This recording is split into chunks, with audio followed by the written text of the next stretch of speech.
le tun truma chuan mod statistics a mean median mode a mod cho dan kan lo en le don ni exercise 17.1 question number 4 tho ka kan ring le don ni ain ang put khan pathum ka kan chokanga te khan a cho dan kan lo thiam bel nan adang dang chok lo khan cho dan question in ang kan ring don ni mod ve thunga hi chuan table siam angai lowa maro chu a table min pe ga hi zirangai thunga ni kan end dan tu chu ma sapera chuan number of students frequency a pe ka tang khan engelian per number tam ber kha en tur heta chuan 12 18 27 20 17 6 a oma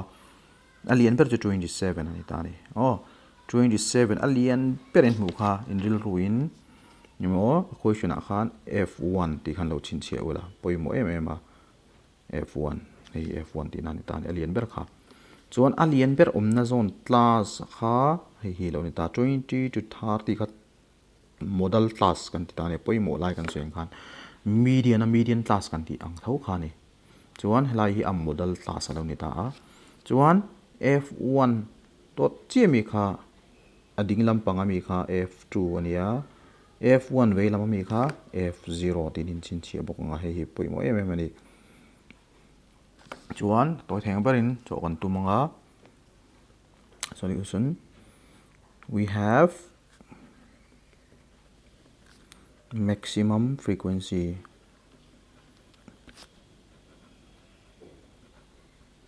frequency lian ber chu 27 ania 27 omna chu that is kantianga model class equal to 20 to 30 anita chuan L kha 20 lower limit of the model class 20 han le mai chuan ka thil nei dong ha ka ji ka here f1 is equal to 27 f0 is equal to 18 f2 is equal to 20 L is equal to 20 and H is equal to 10 class size so kha ni ta ni heng ho hi kan ma mo ho te ni chuan mod kan jong thei don ta ni therefore mod is equal to mod formula ka ba ha le ngai ta L plus bracket chunga f1 minus f0 which is divided by 2 times f1 minus f0 minus f2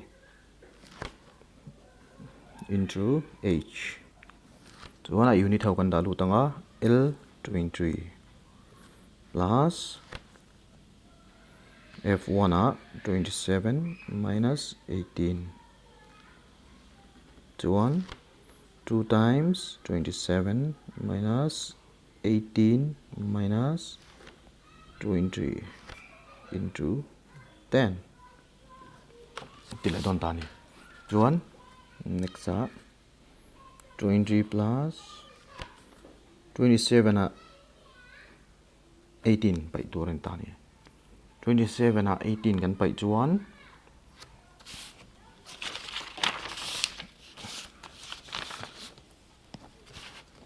27 minus 18 to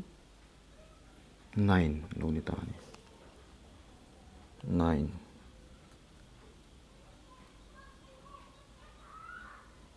divided by 54 chuan hei la hei bel tur nia minus 38 into 10 lo ni le ta chuan 20 plus 9 by 54 38 kan pai chuan 16 ron choka into 10 ni le chuan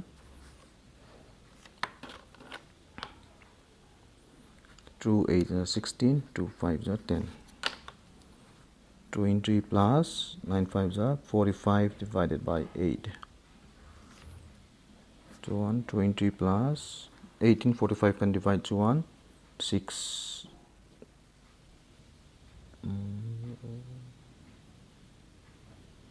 sorry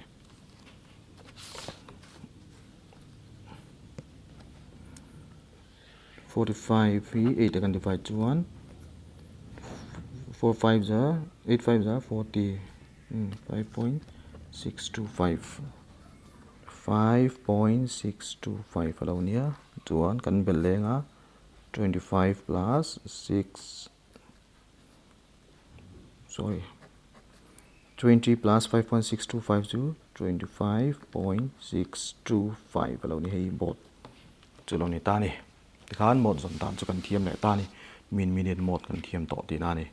kan textbook a question tren kha thau kha ma ni lo chaw ve turani ya lo chaw thin turani ya khan phe thiam lo tur a lo in ka ria lo hlok pui nge po ka be se ni